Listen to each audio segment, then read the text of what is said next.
Hey. You got you can hear me, but you can't see me. There we go. Yeah. There we go. How you doing? Good to have you with us. What's that? Good to have you with us. No, my pleasure, my honor, man. We work hard all day, man. I was running a little late, had to do some videos for Jersey Mike Sub. So they're our biggest client right now in the casino we work with in Oklahoma. But we inspire and motivate all day. Yeah, I believe it. So I've already had the opportunity to prepare a lot of the people who are participating on this, on who you are, but and I have a tremendous amount of respect for you and the fact that you're taking the time to do this for us. But why don't you share a little bit about your journey, just so that they can hear it from you direct, as opposed to hearing it from me? Very simple. I'm a Chicago kid. I grew up in a home. My parents were teachers. My mother taught kindergarten, and my dad was a high school principal. I was always a good athlete, loved sports, didn't care about school that much. My brother and sister were good students, and they were athletes too, but I just cared about sports. And what happened, I flunked out of my first high school. And that's embarrassing when your parents are teachers. And so then I transferred actually to my dad's high school. And my dad became my high school principal and kind of taught me that my priorities and my value systems was off. So anyway, long story short, I turned a 2.2 into a 2.9. And all of a sudden I wanted to get a 3.0, and I started competing in the classroom, but I had done so much damage that I couldn't even get it to a 3.0. And that pain kind of stuck with me because when I got to the University of Minnesota, they put me in all these classes with athletes.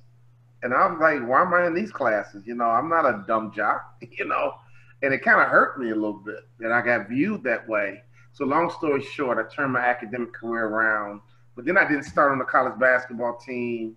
I was frustrated with that and just had a bunch of adversity. And I was a prima donna up until college for the most part. Everything had always kind of worked out. But then I had to come to a crossroad and I had to grow up. And long story short, just those, conversations with my dad, were very important. That he went from just being my dad to becoming my favorite teacher and really my support system. So when I see a Michael Jordan, when I see a Tiger Woods, when I see someone successful at a high level, I know they have support.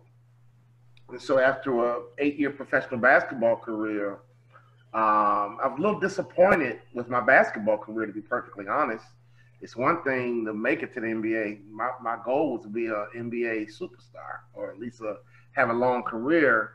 But my career wasn't long. And so when I left the NBA, I was disappointed in me more than anything, that I didn't take full advantage of the opportunity. And so I was just looking for something else to do that I could pour all my heart into, and I stumbled into the motivational speaking business, and within 3 years, things got crazy and just took off. And now I'm a Hall of Fame speaker. So I'm one of those guys that kind of stumbled into success, kind of failed forward, if you will, kind of stumbling. And now, I walk into a ballroom, 3,000 people. I get it. I can relate to everyone in the ballroom. I just spoke to 4,000 realtors in Texas, and we brought my book, Swim, and man, I just told them my story, and we sold out of my book in like 30 minutes. People wanted the shark mindset, because really, anytime I failed, when I look back on it, it was my fault. It was my fault. And I used to have all these excuses. Like, I used to be able to justify anything. When I had bad grades, all the teachers boring, right? When I didn't start in college, well, Dad, it's political. I never could just man up and just say, what, my fault. And a lot of people love to have excuses, because excuses bail you out. And the worst part about an excuse is that you believe it. You buy into it unless you get someone to kind of take you out of this ordinary state and say, you know what, why can't you sell 100 houses? Or somebody else did, right? If it's humanly possible Why not you? And my parents would always say, like, Walter, the teacher gives out A's. You know that. You didn't get one. But somebody in that class did. And why not you? And those messages were taught to me before I was mature enough to grab them. But now I'm like, I get it. Like, why not me? And when I got inducted into the Hall of Fame for motivational speakers, I never forget, I was sitting there, Paul, just cool and calm. And a lady came up to me and she says, "Oh my God, you're a Hall of Fame speaker. Aren't you excited?" I was like, yeah, I am excited. She's like, you're not acting like it. And I looked at her and I said, for the first time in my life, I expected to be here. For the first time in my life. You get an A student, they don't get an A and do a backflip. That's that C student who gets an A, they do the backflip. An A student gets pissed off when they don't get the A because they expect A's. And that's what I kind of learned through my life, that, I expect success now. And the only thing that can get me rattled when I don't get the level of success that I expect to get. And that's been a journey for me to learn how to have that mindset. And honestly, that's what the shark mindset is all about. Sharks run the ocean. If you go in the ocean, there's only one fish you worry about, and that's a shark. Because if you get tangled with a shark, they're going to have an impact. And what we're doing, we're creating a movement by basically teaching people, what is the shark mindset all about? What is it all about? And we have what we call the Sacred Six, which is in the book. And people read the book, man, they're like amazed because it's a parable. And they'll confess, especially men, will say, man, I've never read a business book and actually got emotional. Like, dude, I'm in first class. Why am I crying? Why am I teared up? And we tell the story in such a way that it's so real that it touches people. And it's really created a movement that now everybody who gets exposed to it, everybody wants the shark mindset. Yeah. Okay. No, it's amazing to hear your story and the book and what's been going on with it. Absolutely. And you've had some amazing mentors too, because I've been listening to your videos for a while now, for a few years. And I've been hearing, I remember the one you said about Jerry Sloan and John Stockton and listening to them. So what could you say to someone that says, I need to find a mentor. I need to find someone to help coach me. I need to find someone that can help me get to that next level. You know what? When you're ready to learn, the mentor will appear. I mean, honestly, I really believe that mentors are everywhere. And one thing my dad would always say, and it didn't click until I got older, was, son, just pay attention. Right? Just pay attention. Success is all around you. Just pay attention. So, for example, if you want to find a mentor, they're everywhere, right? If you belong to the Arizona Association of Realtors, all you got to do is ask around who are the top realtors. Like, who's number one in Arizona in real estate sales? Who's number one with Coldwell Banker? Who's number one with Remax? Who's number one with Century 21? I got to figure out who's number one. Either I build a relationship with them or I observe them from afar. Someone can mentor you and you not even know them. I grew up watching Michael Jordan. I never sat down and had a conversation with Michael Jordan. Even though I played against him, I never sat down and had a coffee with Michael Jordan. I never sat down and had lunch with Michael Jordan. But Michael Jordan had influence because I just observed him, how hard he played, his commitment to excellence, how he transformed. When Michael Jordan first got in the NBA, he was seen as a hot shot, show-off rookie, and people would say, oh, he'll never win a championship ring. His first 3-4 years, he used to wear gold chains and be in a dunk contest, and he was a showman, but the knock was he's selfish and he'll never win a championship. And I saw one day Michael Jordan said, okay, if I'm going to be measured by how many championship rings that I can win, that's all I care about, is winning championship rings. So he transformed from being this hotshot rookie to becoming a champ. And I never talked to Michael Jordan. I never had a conversation with him. He's a contemporary. He's basically a peer, but he influenced me and mentored me just by being himself. And in the world we live in, my father's right. Just pay attention. Who are the top realtors? Pay attention. How do they follow up? How do they prospect? How do they build relationships? How do they close deals? I've been around some of the greatest salesmen on this earth, and here's what they don't do. They don't deal in transactions. The worst thing you can do is be a realtor who deals in transactions. You need to be a realtor who builds relationships.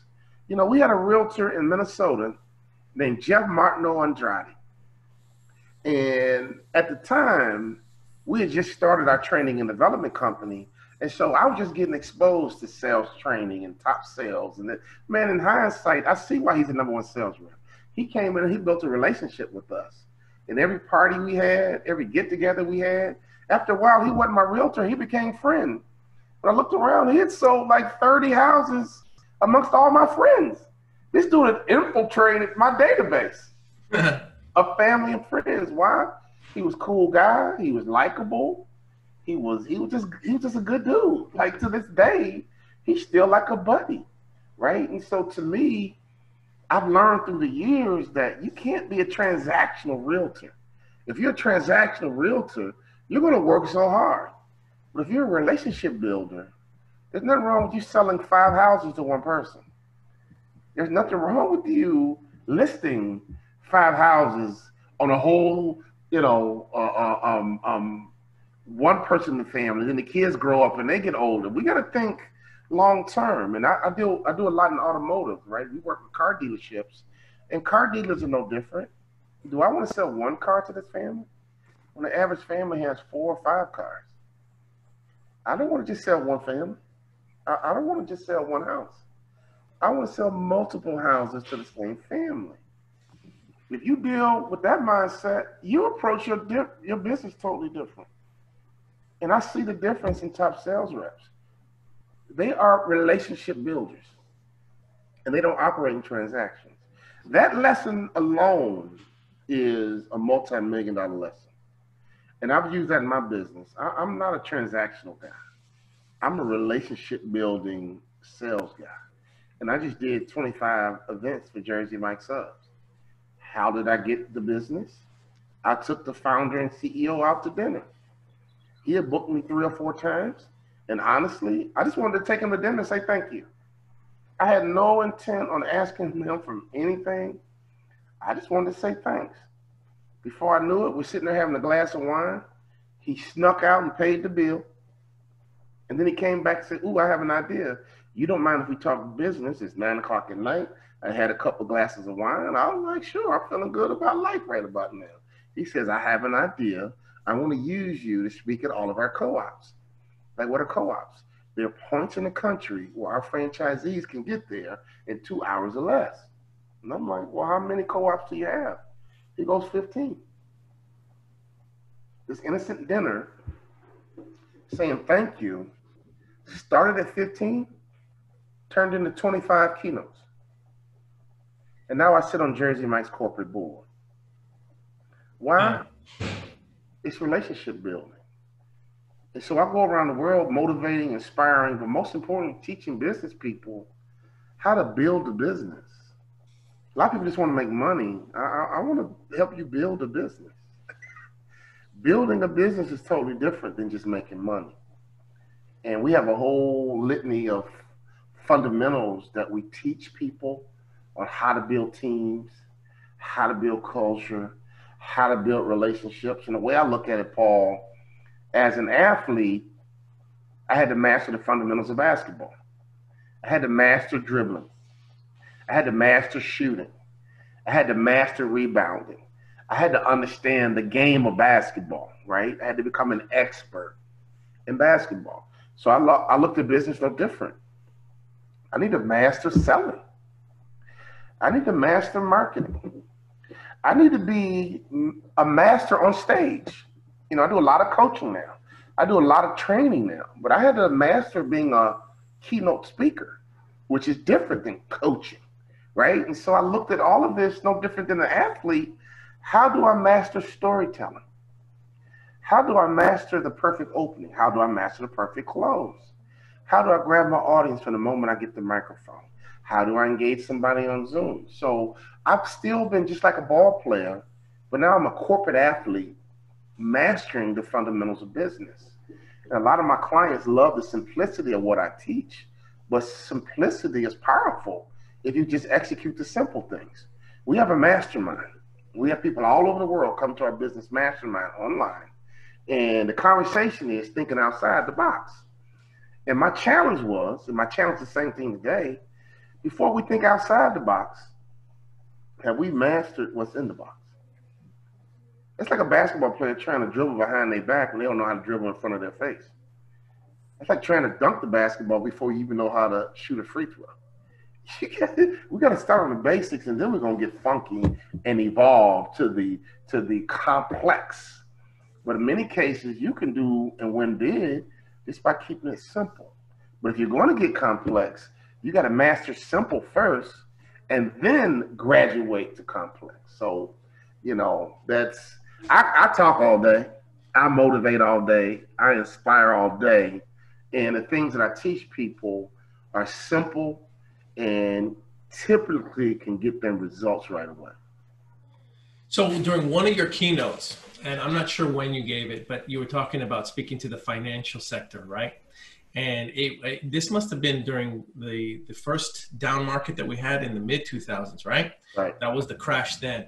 And I remember you talking about how, you had motivational speakers coming to you, basically saying, hey, there's no business out there. I'm thinking about quitting the business. Right. And so personally, I see the cycle. I see it happening again. I've been through the first one. This will be my third one now. So I'm ready for that. I got my license when I was 18. So I anticipate this to be another down market. And we're seeing a lot of consolidating. So what do we say to the people that are like, there's no business out there right now. We're stuck at home. We can't do anything. But there's still people that are out there producing. They're still working. They're still doing it. Well, that's a great question. The way I look at it, and I read my Bible every morning, God has a way of pruning. I remember in real estate, there was a time in the mid 2000s, right before that real estate crash in 2008, I think it was, where everyone and their mama was a realtor. You had stay-at-home moms being realtors. Oh, if I could just sell one house a month. And it was almost like a casual approach to business. And those realtors did not return. Why? Because I believe that business got pruned and it got out of control, and only the real realtors hung on and stayed around. Same thing is happening in my industry. Everybody and their mama want to be a motivational speaker. You got CEOs, being part-time motivational speakers. Why? Because the economy was so good, life was so good, their businesses were on autopilot. You better believe right now that very few speakers rely on speaking as their sole income. So for me, I'm going to benefit, because just like 2008 with realtors and that stay-at-home mom who was really just a corporate woman who missed the corporate adult interaction and was happy selling one house a month, she didn't come back. A lot of motivational speakers aren't going to come back. Why? Because it was a hobby. It wasn't a passion. It was a hobby. It wasn't a purpose. It was a way to make money. It wasn't something they were willing to commit their lives to. I committed my life to basketball.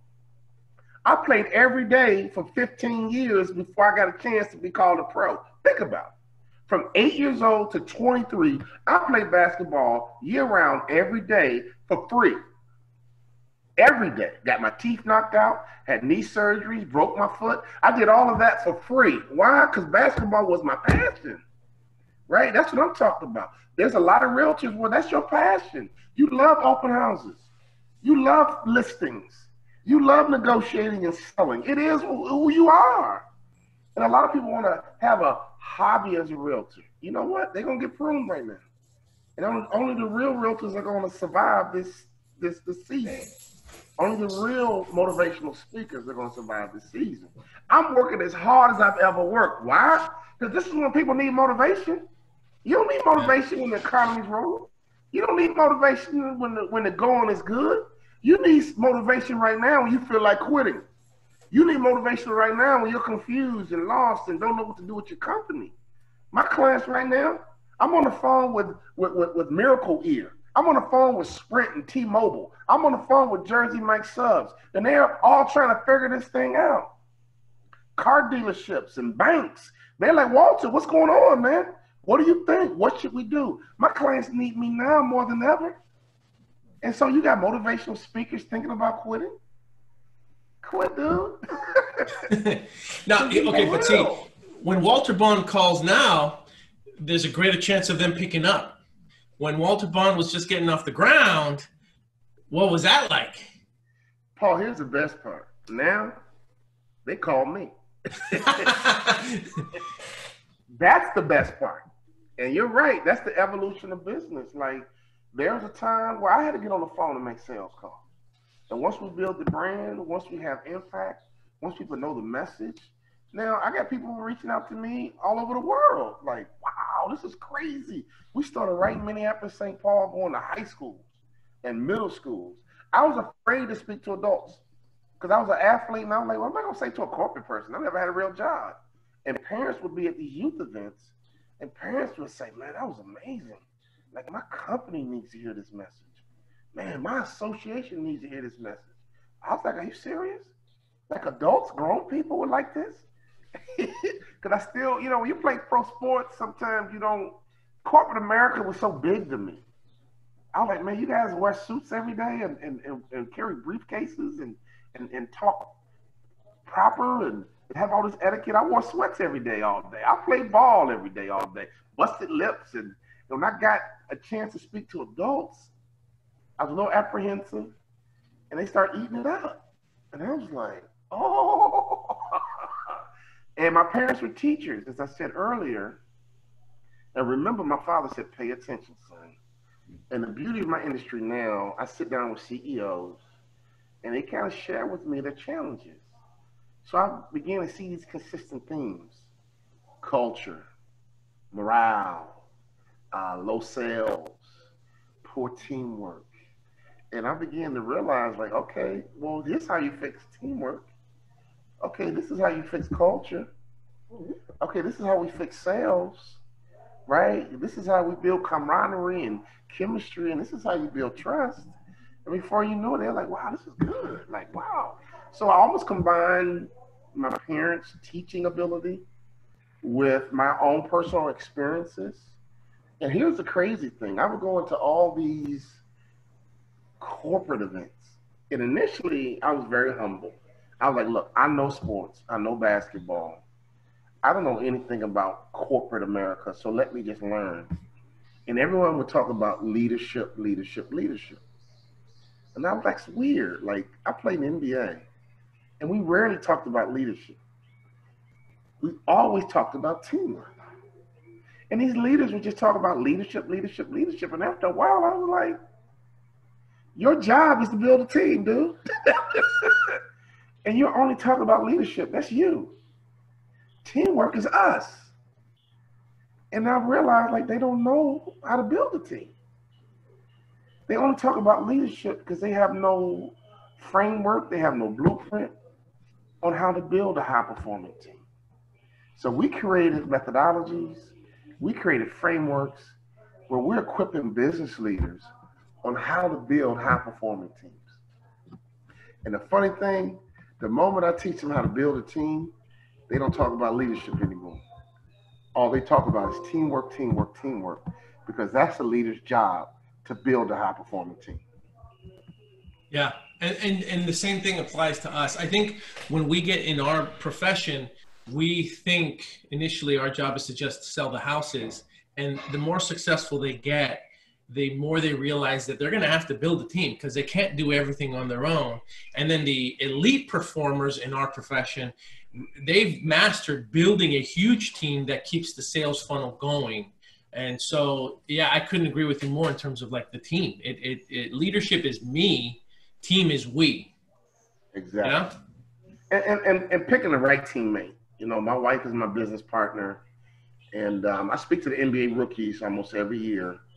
And that's one of the things we talk about. Like, what are you looking for in a girlfriend or a wife? Like, what are you looking for? My wife worked in corporate America when I met her. She was a sales rep for Dr. Pepper. Then she did pharmaceutical sales. So when my career was over, I had help. You know, I didn't have a woman looking at me saying what we're going to do. She was like, well, if I got one job, I can get another one. And I was like, well, can you teach me about your job? Yeah. And I literally would go to her business meetings, and I would sit there And I wouldn't know what they were talking about, but I would always pay attention, just like my dad said. So teamwork. If a realtor, you can't be a one-man band. You can't be a one-man show. I mean, you might need someone to answer your phone. You might need someone to get all your documents together when it's time to close. You need a good lender or bank. I mean, you need to get a whole team to make sure your customers have a smooth process. If they have their own person, fine, but most people don't. They should be able to come into your world, your network, and you got all the vendors in line. And this is a smooth, enjoyable process. Every I is dotted, every T is crossed, and everything is sold smoothly, everything is bought smoothly, and success is a team sport. And I'm gonna say it again. Success is a team sport. And to me, if you're gonna be a leader, it's your job to build a high performing team. But most people, if we can be real, are fruit inspectors. What do I mean by that? They don't know how to coach people. They don't know how to develop people. That's why swim, my book, gets people emotional. Because honestly, I talk about the shark and the suckerfish. I went fishing one day and I caught this ugly fish. And I asked the captain of my boat, I was like, man, what kind of fish is that? He says, it's a suckerfish. And I was like, well, how does the suckerfish make it? Now, the top of the head of a suckerfish looks like the bottom of a Nike tennis shoe. It's the most odd, goofy looking fish I've ever seen. So I was like, dude, what kind of fish is that? He's like, it's a suckerfish. And he takes it and he sticks it on top of the boat. The fish was up there for like 5 minutes to find gravity. And finally, I was like, we should get that fish back in the water, right? He said, yeah, we should get it back in the water. And how does the fish make it? And Paul, this is when the book was born. He says a suckerfish is flailing in the ocean, waiting for a shark to come by. And when a shark comes by, the suckerfish connects to the shark. I thought about my life when he said that. I flunked out of my high school. And my academic career didn't change until my shark came by. And the shark represents your coach, your mentor, your parent, whoever you have allowed to influence you. My favorite teacher was my high school principal and was also my father. And he's the one that taught me to focus on academics. He's the one that built my confidence academically. He's the one that really taught me, like, man, you're just as smart as my other two kids, but your value system is screwed up. In other words, you can sell houses just like everybody else, but here's what we got to fix. It's no different than Karate Kid and Mr. Miyagi, right? Mr. Miyagi taught Karate Kid how to fight and how to win. So the shark and the suckerfish is about coaching. The shark and the suckerfish is about mentorship. And when he taught me about the suckerfish, I was like, dude, I was a suckerfish until my father came swimming by and rescued me academically. And the shark would take that suckerfish places it can't take himself. My college basketball coach, I was sitting on the bench. I was a suckerfish again until my coach taught me how to become an NBA ball player. And so when I left the boat, I was like, man, coaching and mentorship is the key to success. And so I came back home and I was like, man, to my wife, like, babe, we got to write a book. We call one publisher. And let me tell you something. The first time I talked about the shark and the suckerfish, I was in front of 3,000 realtors. And Mark Victor Hansen was backstage. Mark Victor Hansen is from Chicken Soup for Your Soul. He sold 100 million books. But, I mean, I'm talking about, I didn't even prepare. I just, from my heart, told the story of me being on the boat.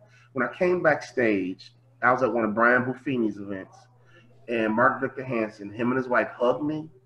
And he was like, dude, you got to write this book.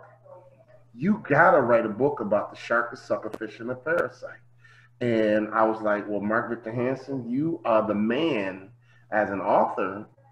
Will you be my mentor? In other words, I need you to be my shark. And as an author, I'm going to be your suckerfish. And so in the book Swim, it's a parable.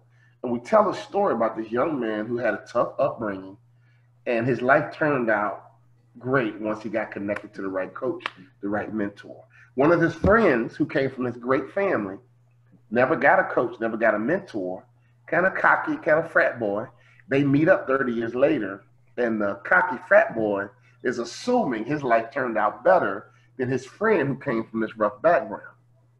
But was he surprised once they got on the boat? And we really show the power of mentorship.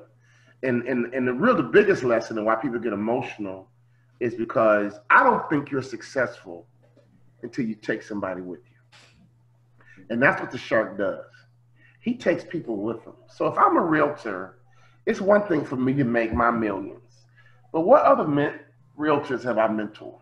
Can I look back and say, man, I remember meeting Jonathan. I remember meeting Paul when he first got his license. And man, we used to have coffee once a month. And now look at him, right? Or Susie or Derek. Or if you're a realtor, you're not mentoring anybody else. Shame on you. I have a coaching program for speakers. Why? Because it's my job to lift up other speakers. And LeBron James just got criticized by people because he's always mentoring younger players. And people like, man, you're soft and you shouldn't be the competition. LeBron said, man, this is my responsibility to mentor these younger players, right? Karate Kid, Mr. Miyagi, man, that's what life is all about. I can't be an award-winning Hall of Fame motivational speaker and I see a young motivational speaker and I don't say a word to him. What kind of man would I be when I have people mentoring me my whole life? When I had people coaching me, let me tell you something. When I started speaking, I was broke, okay? I didn't make the NBA LeBron James money. I had about a year worth of salary when my career ended. And I asked a guy named Desi Williamson to breakfast. He was a Hall of Fame speaker. When the bill showed up, I did not have enough money to pay for breakfast. And I invited him to breakfast, and it was $25. And that bill sat there on the table. You know, the waitress puts it in the middle. And I looked at it and I was like, shit, I'm broke. And he perceived it and he eventually paid the bill. And he said, hey man, I can help you start your speaking business. And long story short, I came back later and told him the story. And he was like, I figured it out. And man, to this day, if I think about him and talk about him, I get emotional.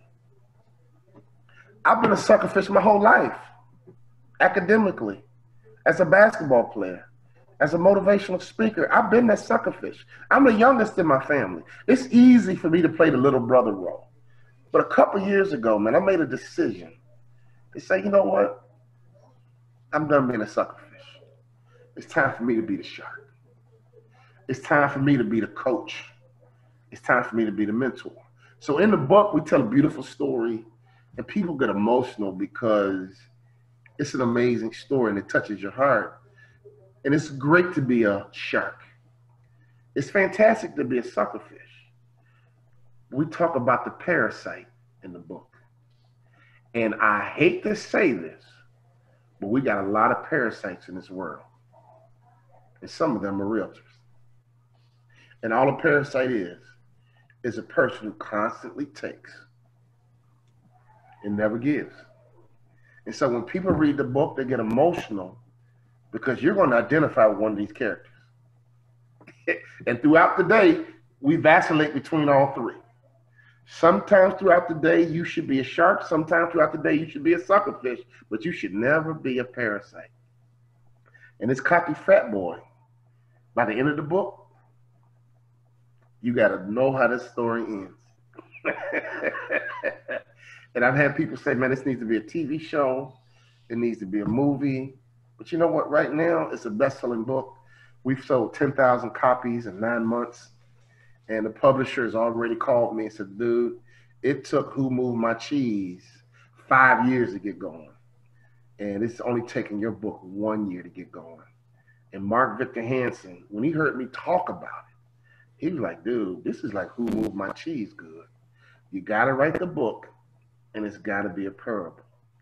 And I tell you what, man, it was almost like a supernatural or organic moment with God that I feel like God gave me this book. Now, hopefully I don't sound corny to anybody, but the first 2 books I wrote, I was like, I need to write a book. And I just went and just gutted out a book. Not this one. This one just happened organically. And the sales of this book are through the roof. And I know that it's something that God wanted me to share with the world. Well, I appreciate it. We're going to make sure that it's something that we read as a team.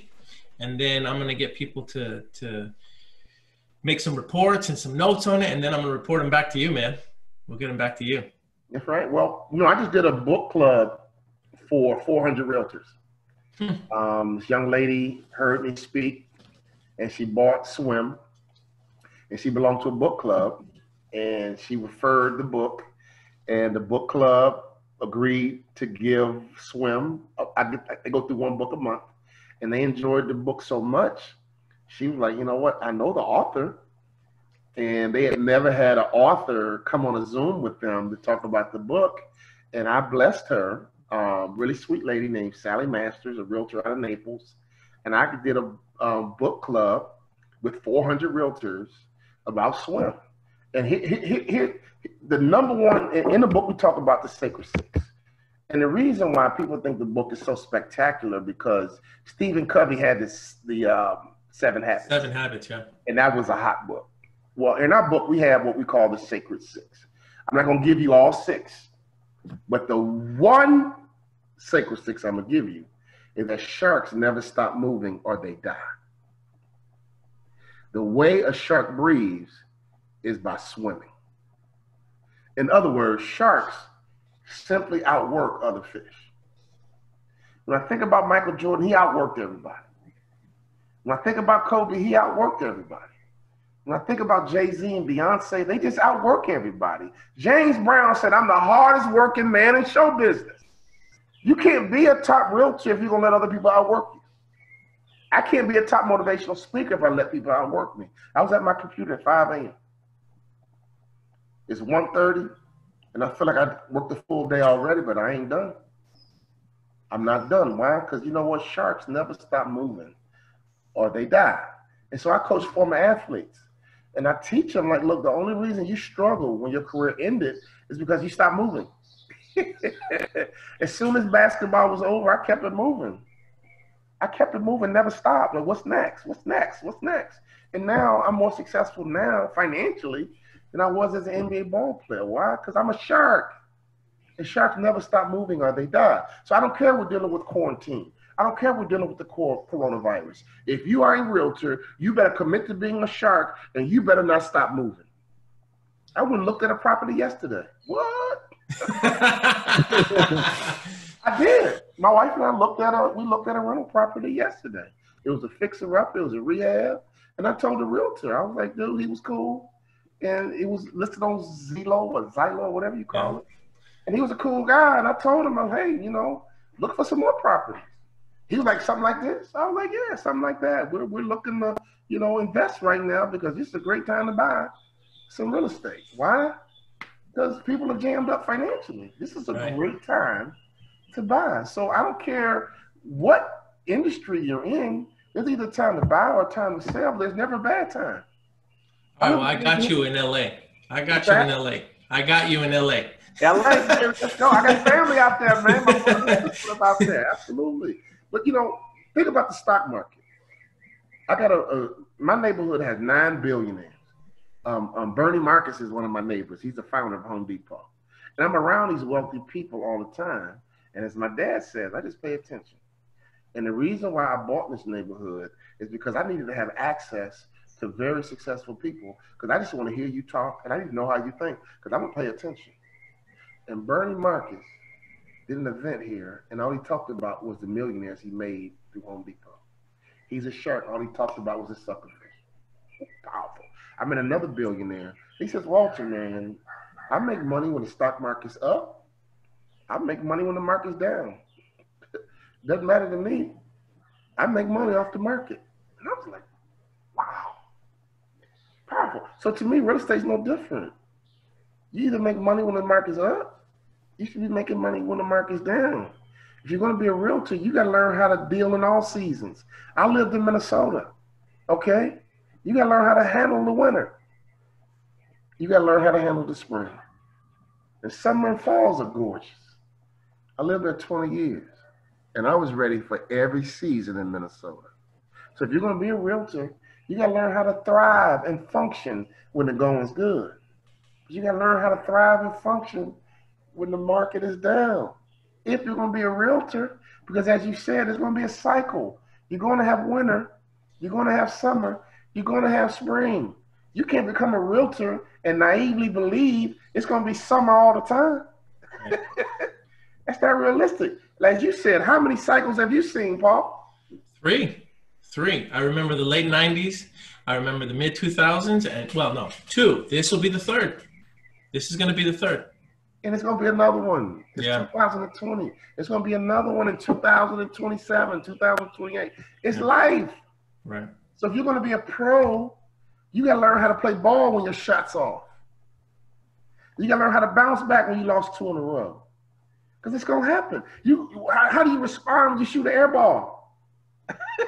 You got to be a pro. Same thing in any industry. You got to respond in every and all seasons. And here's the key. Sharks never stop moving or they die. Think about it. They never stop moving or they die. So any realtor listening to me today, your work ethic is what's going to save you. Your work ethic is what's going to provide for you. Your work ethic right now can put you in a better position.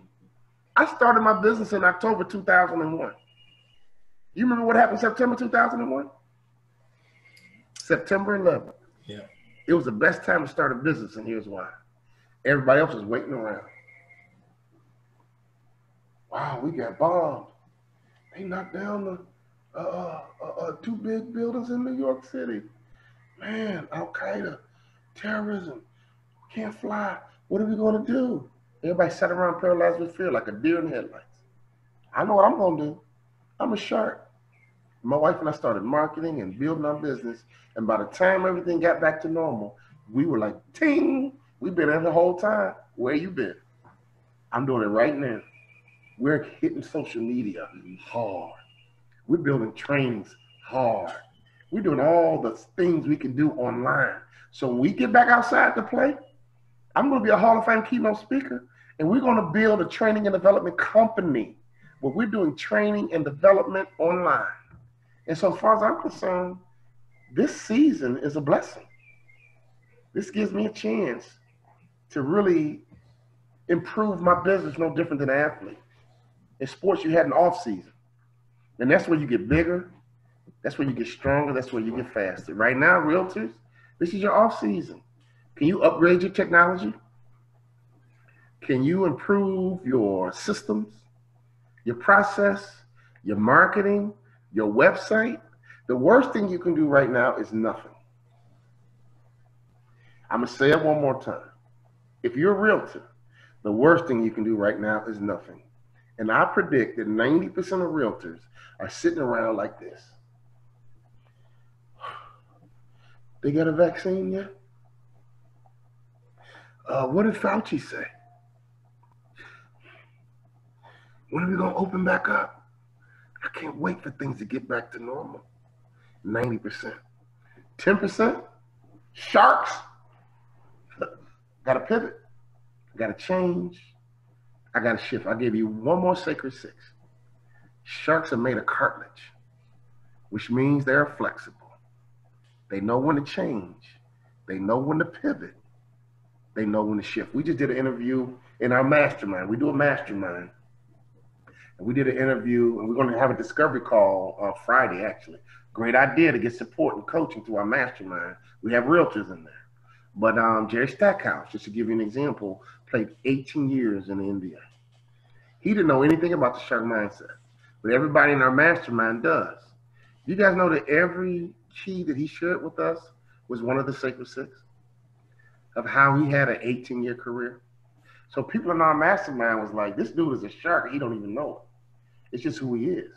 And he says, you know, the reason I played 18 years in the NBA is because I came in as a lottery pick superstar, but as I got older, I had to make the adjustment and play a different role.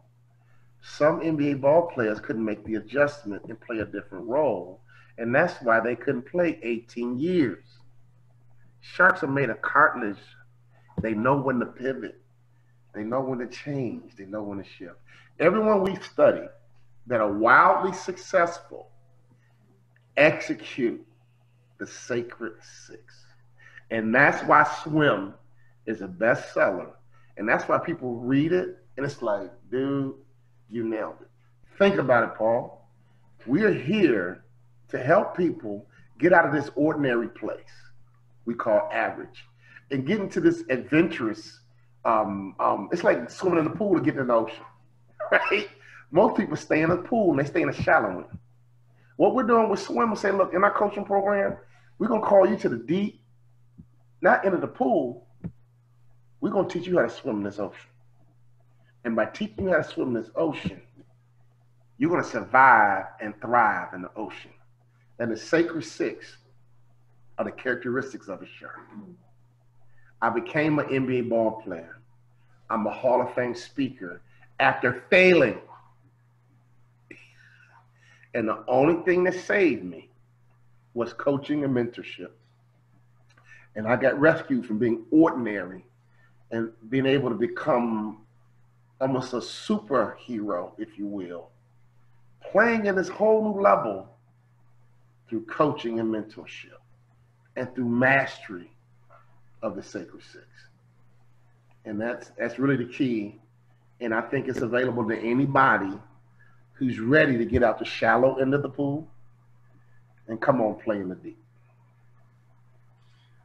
Well, I appreciate you doing this for us, Brother Bob. Thank you for doing that. We're going to get these books for our group. We're going to set one of those things up.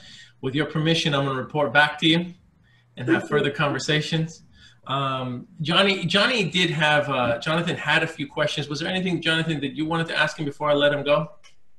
Yeah, let me see. So I did put together a couple of things. I think the biggest one was I understand that you had a show on the Food Network, right? It was called Give Me the Business.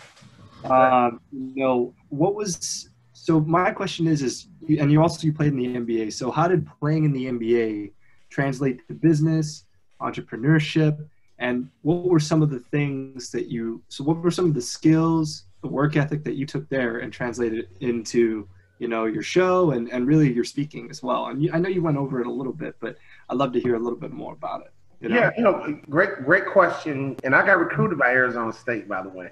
Awesome. Very cool. Nice. It was just too hot on my recruiting trip. I remember it. I gotcha. But to answer your question, the one thing I learned on my journey, let's call it a journey, to the NBA, was how important mindset is, honestly, because most people have the skill set. Mm-hmm. Very few people have the skill set and the mindset. So that's when you see LeBron James. Mm-hmm. He's got the skill set at a high level, but he's got the mindset at the high level. Michael Jordan, he's got the skill set at a high level, he's got the mindset at the high level. And so in order to be successful, that's what we take our coaching clients through, the development of their skill set and also the development of their mindset. Because if you have both, you're literally a superhero. I mean, you look at Beyonce, and I'm just using entertainment because I'm going to step into a different place. She has the skill set, and she got the mindset. She'll let you know in a heartbeat, I'm a bad bee. Right? Beyonce, Jay-Z's no different. And I guarantee you, if you grab any top realtor, they think the same way. I got the skill set. I know how to sell. I'm a people person. I know how to connect, but I also got the skill set. I understand how to shop for houses. I understand how to match people with the right house. I'm a really good listener to the client, and I know that they want this house. And even though this house might be perfect for them, safety is really important, and they want to be close to downtown. And even though this house is perfect, it's really important because the worst thing you can do as a realtor is that I tell you what I'm looking for. And that first house you showed me ain't nothing like what I told you I'm looking for. No. It's like, dude. Yeah. You weren't even listening. Versus you walk in that first house, you're like, oh my God. He did listen to me. They got a sign on. Man, this is crazy. He found me a house in Florida with no pool. I told him I didn't want a pool. He found me a house. He or she listened to me. So what I learned, Jonathan, honestly, to really, and that's why I love coaching and mentorship, because a lot of people don't know how close they are. Most of us hold ourselves back. I know I held myself back. I held myself back academically. I held myself athletically back. Even when I started my business, I was afraid to speak to adults because I was like, I'm an athlete. They don't want to. I had all these limitations I put on myself. And once I overcame these mental cautions, I got to the NBA. Once I got rid of all these insecurities and fears, I became a Hall of Fame speaker. And honestly, I've been able to become the best in 2 different industries, even though I failed. And so now I'm looking at people like, dude, you can do it. Like, get out your head, get out your own way. You're sabotaging you. And so we're able to create this fantasy world for people who they didn't even think was possible by just really teaching them that, look, dude, my job is just to teach you and train you and to push you. Yeah. That's my job, to teach you, train you, and push you. And the rest you're going to do yourself. And when you look back on it, man, Karate Kid is the one who won the match. And Mr. Miyagi just played a role, man. He was like a supporting character. I played in the NBA. My dad just played a supporting role. You know, I mean, and that's what the coach mentor metaphor is, in that I want to inspire realtors, not only for them to be great themselves, but to reach back and mentor other realtors and not have this lack mentality that I can't mentor another realtor. That's competition. Like, dude, like what? You know how many houses out here? Yeah. You're in LA. Like, what? You don't have to think that way. And unfortunately, I've had speakers say, you know, Walter, why do you have a coaching program for speakers? You're creating competition. I'm like, if they can do what I can do on a platform, tell them to come on, because they're going to help people. Like I'm going to be that selfish that I'm going to hold somebody back from being a motivational speaker because it's going to hurt me. Like, no, there's millions of people. I do global work. There's 330 million people in America. There's plenty for all of us.